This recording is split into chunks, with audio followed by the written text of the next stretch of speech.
to my daughter, who finally found a man desperate enough. My father said that, glass raised, smile wide, 60 guests staring. At my own engagement party, the room went dead silent. Not the polite kind. The kind where you can hear someone's breath catch 3 tables away. My fiancé's hand clenched under the tablecloth. I felt his body start to rise, but I held his arm, held it firm. I didn't scream. I didn't cry. I walked to the front of that room, opened my laptop, and projected one single document onto the screen. My father's business partner of 15 years dropped his champagne glass. It shattered on the marble floor. And that sound. That was the sound of my father's entire life falling apart. But this story doesn't start at the party. It starts 3 months earlier, the night I found something in my father's books that I was never supposed to see. I'm Danielle Upton, 29 years old, and I'm a forensic accountant. Before I go on, please take a moment to like and subscribe, but only if this story genuinely speaks to you. Drop your location and local time in the comments. Now, let me take you back to last October, the night my father called me a charity case for the last time. My father, Richard Upton, built his construction company from nothing. Literally nothing.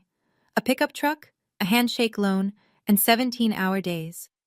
By the time I was born, Upton and Marsh Construction had 12 employees, a fleet of trucks, and a reputation in our town that made people stand a little straighter when my father walked into a room.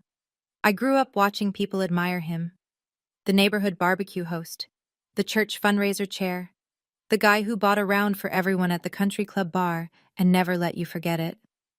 At home, though, things ran on different rules. My father didn't hit.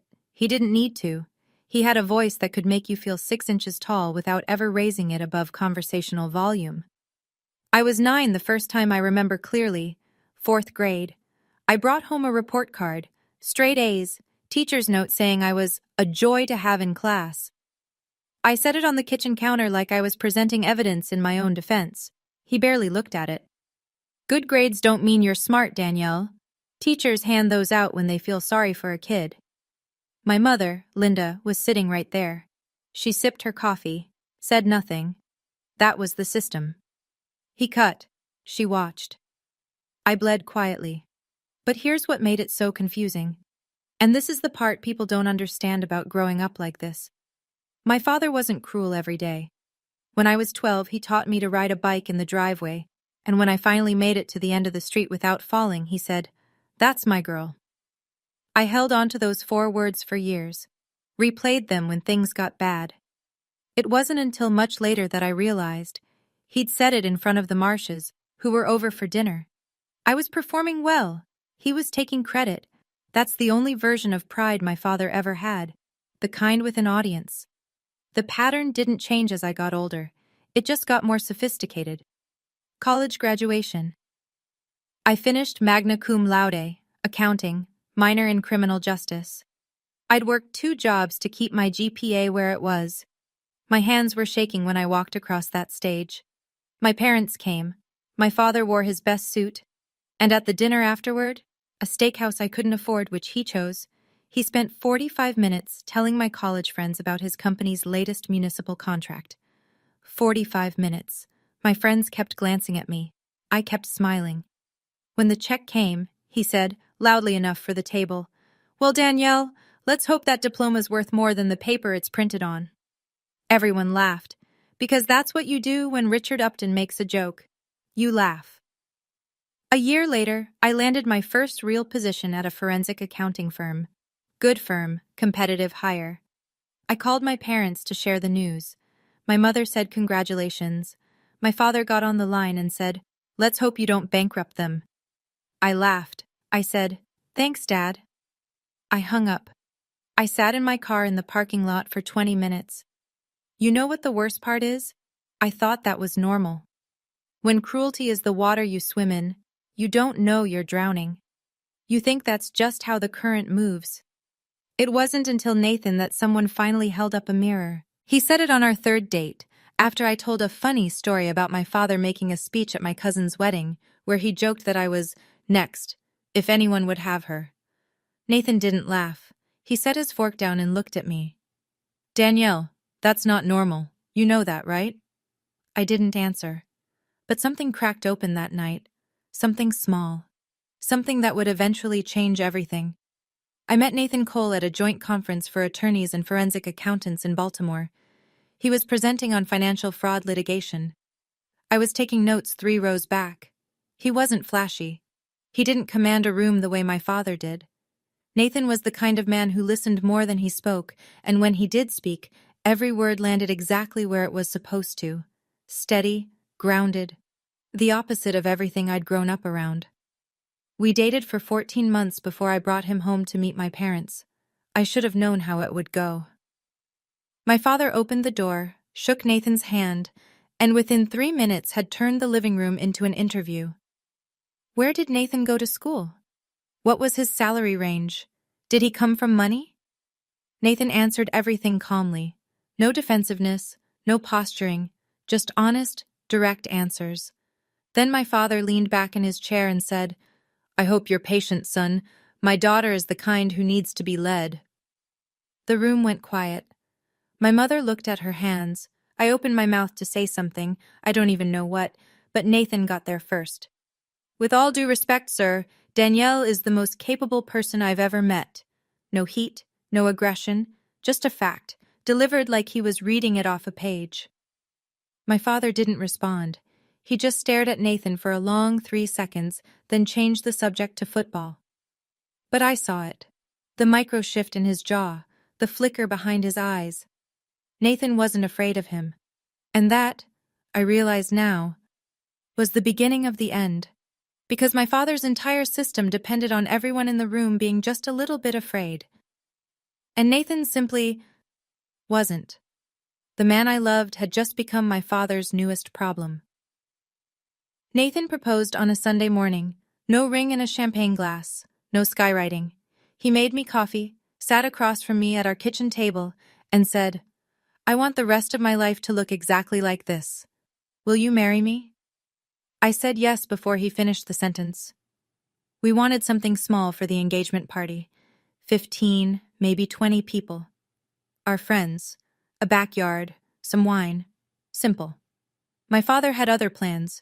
He called 2 days after the proposal. "I'm handling the party, Danielle. I've already booked the Whitfield." The Whitfield, a venue he used for his corporate events. Valet parking, marble floors, projector screens, and surround sound for presentations. "Dad, we don't need all that. Nathan and I were thinking something casual." "Casual?" He laughed. "My daughter's engagement, and you want hot dogs in the backyard? I'm paying for it. Let me do this." I looked at Nathan. He shook his head slowly. Then my mother called. Her voice had that practiced softness she used when she wanted me to fold. "Just let him have this, Danielle. He's your father. He's trying to do something nice." So I folded, the way I always folded, the way she taught me to fold. Within a week, the guest list ballooned to 60. I scrolled through the names on my phone. His country club friends, his business contacts, his golf partners, people whose last names I recognized from his company's holiday card list. My friends? 8, total. This wasn't my engagement party, it was his stage, and I'd handed him the microphone without a fight.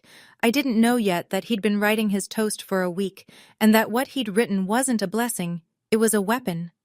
The night before the party, Nathan and I were lying in bed, lights off, both staring at the ceiling.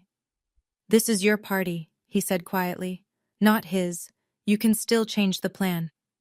If I fight him now, he'll make the next 6 months a nightmare. You don't know him when he's angry, Nathan. Let's just get through the night." Nathan was quiet for a long time. Then he rolled over to face me. "Okay, but I need you to hear something. I'm not marrying your father. I'm marrying you. And at some point, you're going to have to decide where the line is." He kissed my forehead and turned out the lamp. I lay there in the dark, thinking. There's a story my mother told me once when I was 16. Just the two of us, cleaning up after Thanksgiving. She said that early in her marriage, maybe year 2 or 3, she'd pushed back against my father about something. She wouldn't say what. He responded by canceling her credit card. Not temporarily, permanently. She had to ask him for grocery money for the next 8 months until he decided she'd learned her lesson. She told me this while drying a plate. Smiling? like it was a funny anecdote about the weather. She never pushed back again. Not once. Not in 30 years. That night, lying next to Nathan, I finally understood what that story really was. It wasn't a memory, it was a warning. My mother was showing me the price of silence and the cost of speaking up. I looked at the ceiling and thought, if I don't draw the line now, I will become her. Smiling through the pain, drying plates, telling my own daughter the same story someday, like it was just something that happened. I couldn't sleep after that.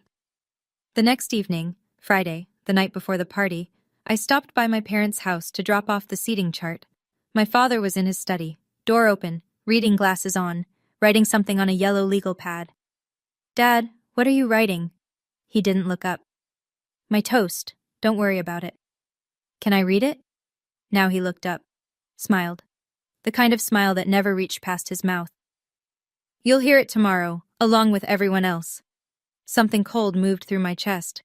"Dad, it's my engagement party. I think I have a right to—" "Danielle." His voice dropped half a register, the warning tone, the one that meant, stop talking. "Trust me, sweetheart.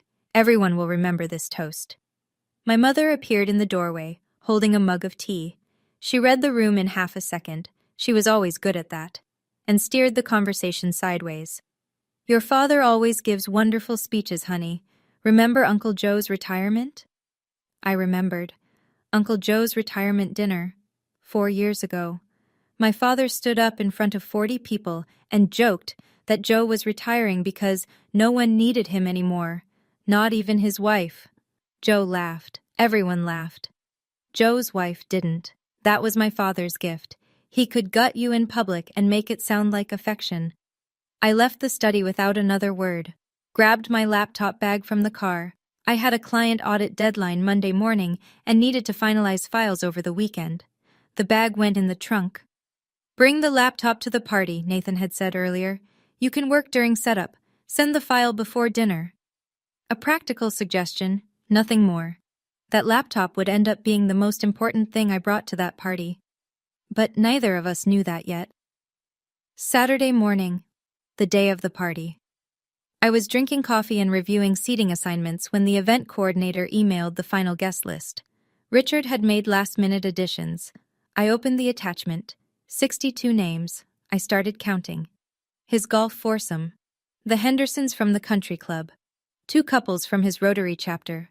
The Warrens, his insurance broker and wife. A contractor he'd known for 6 months. 6 months, and the man was invited to my engagement party. Gerald and Patricia Marsh. Table 1. Front and center, right next to family. My college friends, my co-workers, I found them. Table 8, by the kitchen. I called my father. "Dad, where are my people? Emily, Jazz, the group from work, they're at the back table." "There wasn't room up front, Danielle. I had to prioritize." "Prioritize who? Your golf buddies?" His voice sharpened. "This is a networking opportunity, not a slumber party. Don't be selfish." I hung up. My hands were shaking, not from anger, from the old familiar helplessness of being rearranged by someone who thinks they own every room they walk into. Nathan was watching from across the kitchen. He hadn't said a word during the call, but his jaw was tight. "He invited Gerald to sit at table 1, I said. "Front row, right next to us." Nathan leaned against the counter. "You know why, right?" I looked at him. "He's performing," Nathan said. "For Gerald. For all of them. The loving father, the happy family. He's putting us on display like a window display for his business partners." I stared at the guest list on my screen. 62 names, and I was a prop at my own party. I closed the laptop, got dressed, and drove to the venue to watch my father's show. I arrived at the Whitfield an hour early to help with setup. The venue was exactly the kind of place my father loved. Exposed brick, brass fixtures, long mahogany bar. A projector screen at the far end, already rigged for the slideshow my father had curated of family photos. Photos he chose. Moments he approved of. I was adjusting centerpieces at table 3 when I heard his voice. It came from the hallway near the coat check. My father and Gerald Marsh, standing close, drinks already in hand. I was around the corner. They didn't see me. "I tell you, Gerald, I'm so proud of my little girl." My father's voice, warm, expansive, the voice he used in public. "She's everything I raised her to be." Gerald laughed. "You've done a hell of a job, Rich. Not every father stays this involved. Family first. That's always been my motto." I stood there behind the wall, centerpiece still in my hand. The word echoed. Proud. My father had just said he was proud of me. He had never, not once, said that word to my face. Not at graduation. Not when I passed my CPA. Not when I earned my CFE certification. Not even once in 29 years. But here, in a hallway, to the man whose money he was stealing. That's where the word lived. It was currency, spent where it would buy him something. I set the centerpiece down and walked away. Quietly. I didn't confront him. I didn't cry. I just filed it where I file everything my father gives me, in the place where pain sits so long it starts to feel like furniture. What I didn't know yet was this. Gerald Marsh, the man standing there calling my father a great dad, had been quietly losing hundreds of thousands of dollars to the man he was toasting. And I had the proof on my laptop in the trunk of my car. Let me back up. 3 months before the party, I was working late at my firm, deep in a forensic audit for a commercial client, a mid-size real estate developer flagged for irregular disbursements. Tedious work. Spreadsheets and wire transfers and shell companies layered like Russian dolls. I was tracing a chain of payments through a limited liability company, registered in Delaware, as they always are, when something snagged. The LLC had no website, no employees on record, no public filings beyond the bare minimum. But the wire transfers flowing through it were substantial, consistent, monthly. I kept pulling the thread. The LLC was linked to a holding company. The holding company shared a registered agent with another entity. And that entity, buried 3 layers down, behind enough paperwork to make your eyes bleed, connected back to a name I recognized. Upton and Marsh Construction, LLC, my father's company. I stared at the screen. My coffee went cold. The office was empty. Everyone had left hours ago. The cleaning crew was vacuuming down the hall. My training kicked in before my emotions could. Certified fraud examiners have an obligation. If we uncover evidence of financial fraud during the course of our work, we don't get to look away. It's not optional. It's the job. But this was my father. I saved the files, closed the laptop, drove home, sat in my car in the driveway for 10 minutes, engine off, hands on the wheel.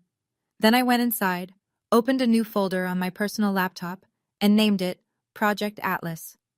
Over the next several weeks, I worked on it after hours, alone, tracing every transaction, documenting every discrepancy, building the kind of report I build for clients. Except this time, the subject was the man who raised me. I told no one, not yet. 2 weeks in, I told Nathan. Not because I wanted to, because I couldn't carry it alone anymore. I was waking up at 3 a.m., staring at the ceiling, running numbers in my head, second-guessing every entry in that folder. The auditor in me knew what the data showed. The daughter in me kept looking for another explanation. There wasn't one. I sat Nathan down at the kitchen table on a Tuesday night, showed him the summary. He read it slowly, the way lawyers read everything, once for content, once for implications. When he finished, he looked up. How much? Hard to say without full access, but based on what I can trace, significant. Over a decade. He set the papers down. What do you want to do with this?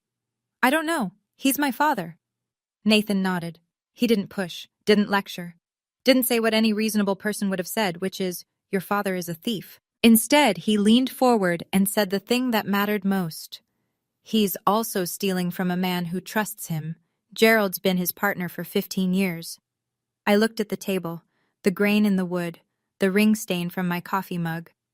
Whatever you decide, Nathan said. I'm with you. But don't sit on this too long. Gerald deserves to know. I agreed. My plan was clear. Finish the audit, compile the full report, get through the engagement party. Then, Monday morning, I'd send the report directly to Gerald, face to face if possible. Clean, professional. No drama, no scene. Just the truth, delivered the way I'd deliver it to any client. Bring the laptop to the party, Nathan said a few days later. You've got that Monday deadline anyway. It was a practical suggestion, reasonable. The kind of thing that made complete sense at the time. My father, of course, had his own plans for that evening, and they changed mine entirely. Saturday evening, 6:30. The Whitfield looked like a magazine spread. Candles on every table, white orchid arrangements, a string quartet in the corner playing something soft and classical that I couldn't name. My father had outdone himself. That was the thing about Richard Upton. When he performed flawlessly. Nathan and I arrived together. I was wearing a cream silk dress I'd bought specifically for tonight. Nathan was in a navy suit, his hand steady on the small of my back as we walked through the double doors. My father met us in the foyer. He was already working the room, champagne in hand, handshake ready. "There she is," he opened his arms. "There's my beautiful girl." He hugged me, held it for 3 full seconds. His cologne was sharp and expensive. My body went rigid. My father never called me beautiful, not at prom, not at graduation, not in 29 years of living under his roof. But here, in front of the arriving guests, in front of Gerald and Patricia Marsh, who were handing their coats to the attendant, I was suddenly his beautiful girl. I hugged him back. "Because what else do you do?" Gerald shook my hand warmly. "Congratulations, Danielle. Your father hasn't stopped talking about this party for weeks." "Thank you, Mr. Marsh. I'm glad you're here." And I meant it, though not in the way he thought. Nathan squeezed my hand under the table once we sat down. I leaned into him and whispered, "He's performing." Nathan whispered back, "I know. Just breathe." I looked around the room. 60 faces, candles flickering, wine pouring. My father moving from table to table like a candidate working a rally, shaking hands, clapping shoulders, laughing the big laugh. This was his night. Not mine. Not yet. Dinner was served at 7:15. My father had arranged the seating so he was at the head of our table, table 1, with Gerald and Patricia to his right, my mother to his left, and Nathan and me across from them, like a tribunal. The food was excellent, the wine was expensive, and my father was in rare form. Somewhere between the salad course and the entree, he started telling stories. Not about Nathan and me, about me, the greatest hits of Danielle's failures, repackaged as comedy. "Did I ever tell you about the time Danielle failed her driving test? 3 times. He held up 3 fingers. Laughter rippled down the table. "And the cooking, oh God, the cooking. She nearly burned the kitchen down making scrambled eggs. Scrambled eggs!" More laughter. Then he leaned in, conspiratorial, like he was sharing a secret. "And her first boyfriend? What was his name? Danielle? Kevin? Kyle? He lasted about 4 months before he ran for the hills." The table laughed. My mother laughed. Even people who didn't know me laughed, because my father had that gift, the gift of making cruelty sound like warmth. I smiled. The autopilot smile. The one I'd been practicing since I was 9. Nathan didn't smile. His hand found mine under the table and held it. Across the table, Patricia Marsh tilted her head slightly. She leaned toward my mother and said, softly, but not softly enough, "Richard's being a bit hard on her tonight, isn't he?" My mother's answer came instantly, reflexively, the way a trained response always does. "Oh, that's just how he shows love." Patricia looked at me. Our eyes met for half a second. She didn't say anything else. But I could see it. The recognition. The quiet alarm of a woman who knows exactly what she's watching. She told me later, "I knew right then. I just didn't know how bad it was about to get." 8:15. Dessert plates cleared. The string quartet paused. My father stood up. He buttoned his jacket, picked up a spoon, tapped it against his champagne glass 3 times. The room quieted in that practiced way. The way people quiet down for a man they've learned to listen to. "I want to raise a glass to my daughter Danielle." I straightened in my chair. My heart did something stupid. It hoped. Even after everything, after 29 years of evidence, some broken part of me still leaned toward the light. Maybe this time. "For 29 years," he said, scanning the room with that showman's gaze, "I've watched this girl struggle." The word landed like a stone in water. With school, with work, with every relationship that didn't quite work out. My face went hot. I could feel 60 pairs of eyes shifting toward me. I'll be honest, There were times I wasn't sure anyone would stick around long enough to figure her out. A few uncomfortable laughs, glasses held midair. Then he raised his champagne flute, smiled his biggest smile, and delivered the line he'd been writing all week. So tonight, I want to toast to Danielle, who finally found a man desperate enough. He laughed. A big, generous, Richard Upton laugh. No one joined him. The silence that followed was the loudest sound I've ever heard. 60 people, frozen, forks down, eyes wide. A woman at table 4 covered her mouth with her hand. Gerald Marsh stared at his plate. Patricia's hand went to her husband's arm. Nathan's whole body tensed beside me. I felt his weight shift. His chair started to move. I put my hand on his arm, firm, steady. "Don't," I whispered. "I've got this." The silence held. A few people at the far tables raised their glasses out of sheer discomfort. Muscle memory overriding judgment. Most didn't.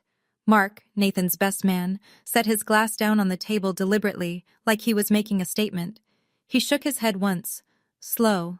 Helen Cole, Nathan's mother, turned and looked directly at my mother. The look on her face wasn't anger. It was disbelief.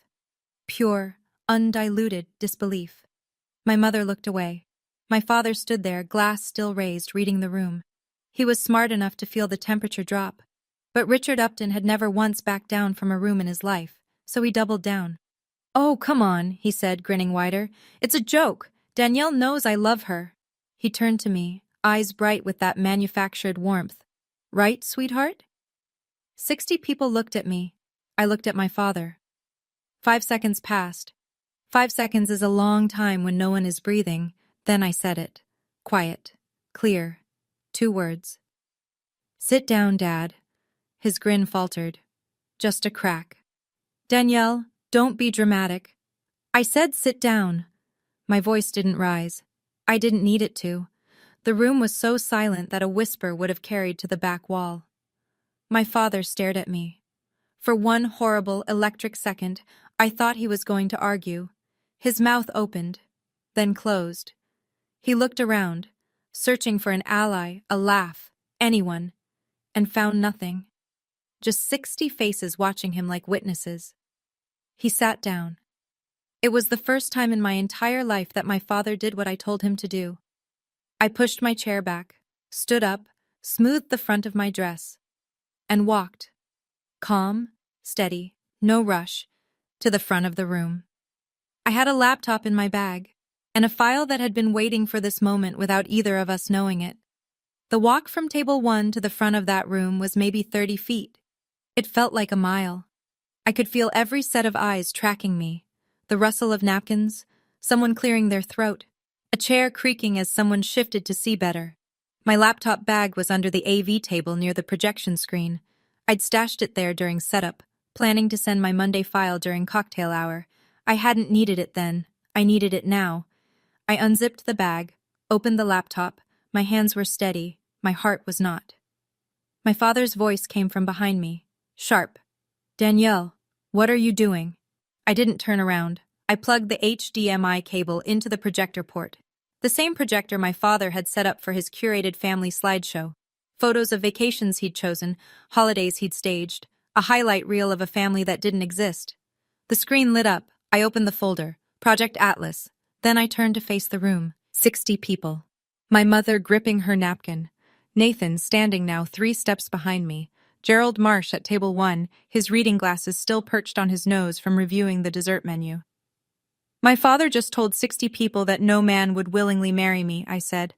My voice was even, professional, the same tone I use when I present findings to a client. "I think it's only fair that these same 60 people know who my father really is." I clicked the file open. The first page filled the screen. White background, black text, a header that read, "Forensic Audit Summary, Unauthorized Fund Transfers, Upton and Marsh Construction, LLC." Gerald Marsh's champagne glass began to tilt in his hand. I didn't give a speech. I didn't need to. "This is a forensic audit report I compiled over the past 3 months," I said. "It documents a pattern of unauthorized fund transfers from the company my father co-owns with Mr. Gerald Marsh." I scrolled to the summary page. 3 columns, dates, amounts, destination accounts, a decade of transactions laid out in the clean, clinical format I'd been trained to produce. The numbers spoke for themselves. My father shot to his feet. His chair scraped the marble floor with a sound that made two people flinch. "This is ridiculous!" His voice was loud now, loud in a way it never was in public, the indoor voice cracking open to show what lived underneath. "You don't know what you're talking about!" I turned and looked at him, directly. For the first time in 29 years, I looked at my father without flinching. "Dad, I'm a certified fraud examiner. This is literally what I do." The room didn't gasp. It was worse than that. It just absorbed. 60 people processing at once. I could see it moving across the tables like weather. The widened eyes, the hands reaching for phones, the couples leaning into each other to whisper. Then the sound. Glass on marble. Sharp. Final. Gerald Marsh's champagne flute slipped from his fingers and shattered on the floor. The sound cracked through the silence like a gunshot. Patricia grabbed her husband's arm. "Gerald!" Gerald didn't look at her. He was staring at the screen. His face had gone gray. The kind of gray that comes when you're watching 15 years of trust dissolve in 15 seconds. Then he looked at my father, and the expression on Gerald Marsh's face, I'll never forget it. It wasn't anger, not yet. It was the look of a man discovering that his house has been on fire for years and no one told him. My father moved fast. He always did when the walls closed in. He stepped toward Gerald, both palms up, the peacemaker's pose. "Gerald, listen to me. She's lying. She's angry. I made a joke she didn't like, and now she's making things up to humiliate me." Gerald raised one hand, didn't stand, didn't shout, just one hand, palm out, the way you stop traffic. "Don't." One word, but his voice shook, and that single tremor carried more weight than anything my father had said all night. Gerald reached into his jacket pocket and pulled out his phone. He dialed a number. Right there, at table 1, in front of every person in that room. His voice was low but clear enough for the tables nearby to hear. "Ray, it's Gerald. I need you in the office Monday morning. First thing, it's about the partnership." He hung up, set the phone on the table, didn't look at my father again. Richard spun toward my mother. His composure was cracking now, visibly, in real time, like ice under weight. "Linda, tell them she's lost her mind. Tell them." My mother sat perfectly still. Her hands were folded on the table. Her eyes were on her plate. She said nothing. The same silence she'd given me for 29 years. She finally gave it to him. And for the first time, her silence wasn't protection. It was permission. Chairs began scraping. Guests at the far tables stood quietly, reaching for coats and purses. No dramatic exits. Just the slow, unmistakable withdrawal of people who no longer wanted to be in the room. Nathan stepped up beside me. He didn't say a word, just placed his hand gently between my shoulder blades. Then a voice came from table 2. Helen Cole, Nathan's mother, stood up. She walked over to me, took both my hands in hers and said, "I'm proud of you, sweetheart." 4 words. The exact 4 words I'd been waiting to hear from my father my entire life. They came from someone else's mother, and that somehow made them mean even more. Gerald stood up slowly. He steadied himself with one hand on the table, not because he was weak, but because he was holding himself together. He walked to my father. The 2 men stood face to face in front of 60. No, maybe 50 now. Some had already slipped out. Witnesses. 15 years, Rich. Gerald's voice was quiet, controlled. The voice of a man choosing his words because he knows a room full of people will remember every one of them. 15 years I trusted you. My father started talking fast. "Gerald, let me explain. There's context here. The transfers it's a restructuring. My accountant advised—" "Your accountant." Gerald almost laughed. Almost. "Your daughter is a forensic accountant, Richard, and she just showed me what your accountant was hiding." My father opened his mouth. Nothing came out. Gerald adjusted his jacket, straightened his tie. Then he said, quietly and precisely, "My lawyer will be in touch Monday morning. Don't call me. Don't come to the office. Don't contact me." He turned to Patricia. She was already standing, coat over her arm, ready. They'd been married 35 years. She knew when it was time to go. But Patricia stopped. She walked to me, took my hand and squeezed it. "Thank you for telling the truth, Danielle. I know what it cost you." I nodded. My throat was too tight to speak. The Marshes walked out through the double doors. The room watched them go. No one tried to stop them. No one said goodbye to Richard. My father stood alone in the center of the room. The projector was still glowing behind him, casting the audit summary across his back like a shadow he couldn't shake. One by one, tables emptied, coats collected, cars started in the parking lot. Not a single person stopped to shake his hand on the way out. By 9 o'clock, the room was nearly empty. The string quartet had packed up 20 minutes ago. The waitstaff moved silently between tables, clearing plates from a dinner no one had finished.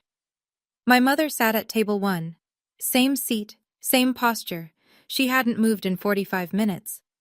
My father stood by the bar, jacket off, tie loose. He was holding a glass of whiskey he hadn't drunk. I closed my laptop, unplugged the HDMI cable, slid the laptop into my bag. My hands were trembling now, not during, but after. The adrenaline was leaving, and what it left behind was something heavier. I walked to the center of the room. My father looked at me. His eyes were red. I don't know if it was rage or something deeper, maybe both. "You just destroyed your own father," he said. I held his gaze. "No, Dad, you destroyed yourself. I just stopped covering for you." "Over a joke? You did this over a joke? This isn't about the toast, and you know it." He turned to my mother. "Last card, final play. Linda, you're going to let her do this to me?" My mother looked up from the table, and for the first time, in 30 years of marriage, in a lifetime of practiced silence, she spoke. "You did this, Richard, not her." 7 words, quiet, almost gentle, but they landed like a door closing. My father's face did something I'd never seen before. It crumbled. Not into tears, my father didn't cry, but into a kind of blankness. The look of a man who has run out of people to blame. I picked up my bag. Nathan was by the door holding my coat. "Goodbye, Dad," I said. He didn't respond. I walked out of the Whitfield with my hand in Nathan's. The November air was sharp and clean. I breathed it in, deep, full, like I'd been underwater for 29 years and had just broken the surface. My hands were still shaking. This wasn't victory. This was grief wearing a different coat. But it was done. Monday came fast. Gerald's attorney, Raymond Stein, was in the Upton and Marsh office by 8 a.m. with a court order for a full forensic audit of the company's books, conducted by an independent third-party firm, not me. My report was the catalyst, but the process had to be clean. I understood that. I wanted that. By Tuesday, word had traveled the way it always does in small communities, through phone calls that start with, "Did you hear?" and end with, "I always thought something was off." Richard Upton was removed from the membership roster of the Ridgewood Country Club, not suspended. Removed. 22 years of dues, charity galas, and golf tournaments, gone in a single board vote. The man who'd bought rounds for the entire bar couldn't get past the front desk. By Wednesday, 3 of the business contacts who'd sat at his carefully arranged tables on Saturday night had quietly severed ties. No public statements, just unreturned phone calls, canceled lunches, the slow, deliberate erasure that happens when people decide you're no longer worth the association. The news didn't make the paper. It didn't need to. In a community that size, the party itself was the headline. 60 witnesses, that's 60 versions of the story, spreading outward like ripples. My father called me 11 times that week. I didn't pick up. Not once. The 12th call went to voicemail. I listened to it once. "Danielle, you need to fix this. Call me back, now." Still giving orders, even now.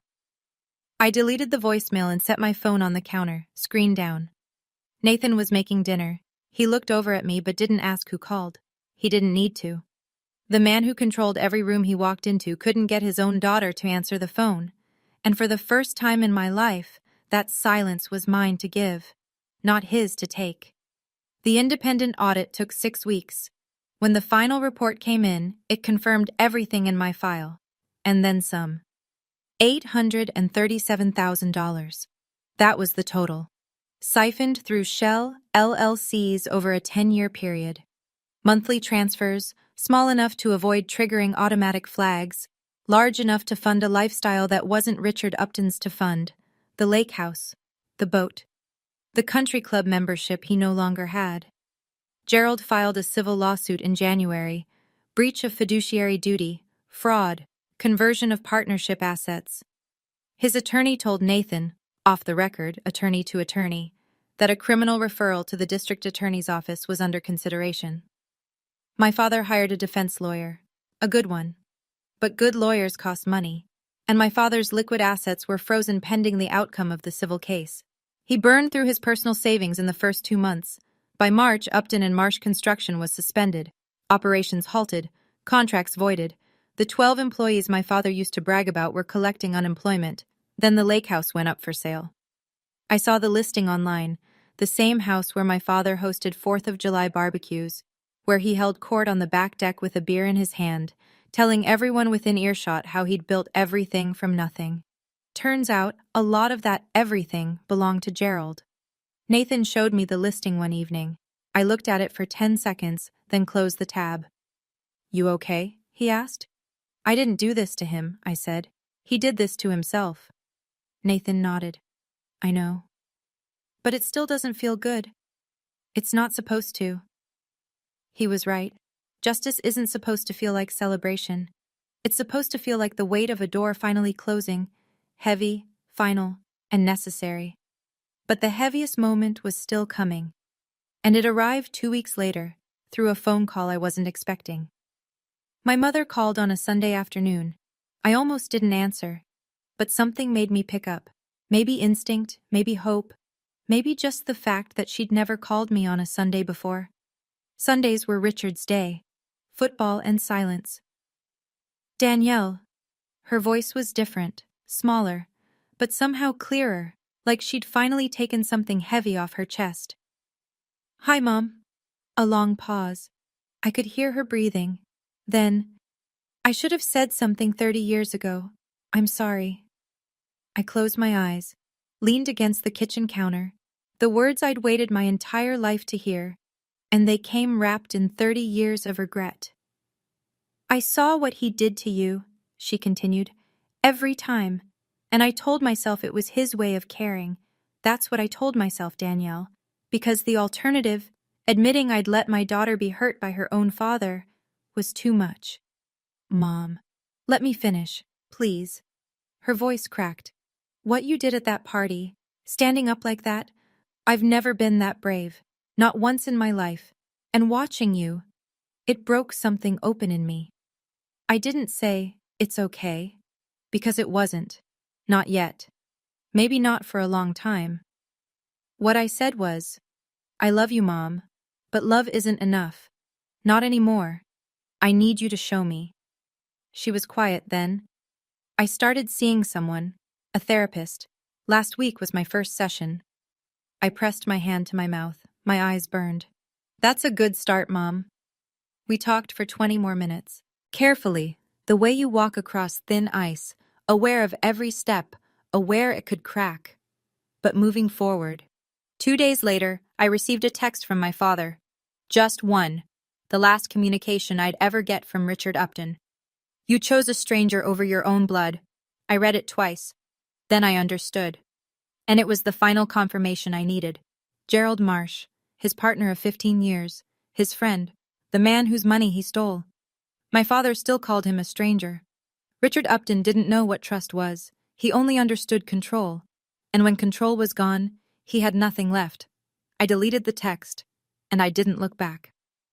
6 months after the party, Nathan and I hosted our own celebration. Not at the Whitfield, not at any venue. In Nathan's parents' backyard. 15 people, string lights from the hardware store, burgers on the grill, a Bluetooth speaker playing a playlist Nathan and I had made together on a lazy Sunday morning. No projector, no slideshow, no seating chart. My friends, Emily, Jasmine, the crew from work, sat on lawn chairs and drank beer from cans. Nathan's mom, Helen, brought her famous lemon bars. Mark gave a toast that was 3 sentences long and made everyone laugh. Real laughter. The kind that comes from the belly, not from obligation. My mother came. She arrived early, carrying a dish she'd made herself, something she hadn't done in years, because my father always ordered catering. She was quieter than usual, careful with her words, but she was there, present, trying. My father was not invited. Halfway through the evening, the doorbell rang. A delivery. Flowers. A massive arrangement of white peonies, with a card. I opened it. To Danielle, the most honest person I've ever known. Congratulations. Gerald and Patricia Marsh. I stood in the doorway holding that card for a long time. Nathan came up behind me. You okay? Yeah, I said. I spent 29 years trying to earn one word from my father. And here's Gerald Marsh giving me something my dad never could. Nathan put his arm around me. Some people build, some people take. You can't change which one your father chose to be. I pressed my face into his shoulder, and I cried. The first time since the party. Real, messy, ugly tears. Not because I was sad exactly, but because something that had been locked tight for 29 years had finally opened, and everything inside needed somewhere to go. 15 people who actually wanted to be there. That's all I ever needed. People ask me if I regret it. The answer is complicated. I regret it every single day, but not for the reason you might think. I don't regret the truth. I don't regret standing up. I regret that my father put me in a position where I had to choose between loyalty and honesty. That choice should never have been mine to make. Let me be clear about something. I didn't project that document to get revenge. I didn't walk up there with a plan. My plan was Monday morning, clean, professional, private. But when my father stood in front of every person I loved and told them I was worthless, when he turned my engagement party into one last performance where he was the star and I was the punchline, something shifted. Not anger, something deeper. The realization that if I sat down and swallowed this, I would swallow everything. Forever. I was tired of swallowing. The truth is, I'd been silent about two things: how my father treated me, and what my father had done to Gerald. And in that moment, I understood that the silence was the same. The silence about the abuse and the silence about the fraud came from the same place: fear. Fear of losing a father who was never really mine to begin with. Silence isn't loyalty. Silence is complicity. I learned that at a dinner party while watching my mother fold her napkin and smile. If you're listening to this and something about it feels familiar, if you know what it's like to sit at a table and shrink yourself so someone else can feel big, I'm not going to tell you what to do. That's not my place. But I will tell you this. Setting a boundary with your family doesn't mean you don't love them. It means you love yourself enough to say, I won't accept this anymore. And sometimes that's the bravest sentence a person can speak. Here's where I am now. Nathan and I are getting married next month. Small ceremony, 30 guests, every single one of them chosen by us. No one volunteered to take over the planning. No one needed to. My mother is still in therapy. We talk once a week, sometimes twice. It's careful, those conversations, like learning to walk again after a long time in a wheelchair. She's not the mother I needed when I was 9, but she's trying to be the mother I need now, and I'm learning to let her. Gerald's civil case is moving through the courts. I don't follow the details. I gave my deposition last month. Professional, fact-based, no emotion, just the numbers. The numbers are enough. Richard sold the lake house. I heard through a cousin that he's renting an apartment on the east side of town. Alone. Linda moved in with her sister in February. My father hasn't contacted me since that text message. I don't expect him to. The man who spent 29 years controlling every conversation finally ran into one he couldn't manage. I'm not a hero. I want you to know that. I'm not some warrior who planned the perfect takedown. I'm a woman who got pushed too far on the wrong night and happened to have the evidence to push back. That's the whole story. Some days I wake up and miss my father. Not the real one. The one I invented. The version who taught me to ride a bike and meant it. The version who said proud and wasn't performing. That father never existed. But the grief is real. If you're watching this and you know what it's like to mourn someone who's still alive, I see you. And I hope you know. You're allowed to grieve and move forward at the same time. I'm not a hero. I'm just someone who finally told the truth. And the truth, it turns out, was enough. If Danielle's story stayed with you, drop a comment. Have you ever had to choose between loyalty and truth, or just type, I choose me? That's enough. If this is your first time here, hit subscribe. I share stories like this every week. Real people, real moments, real boundaries. There's another one waiting for you in the description. I think you'll feel it. I'll see you there.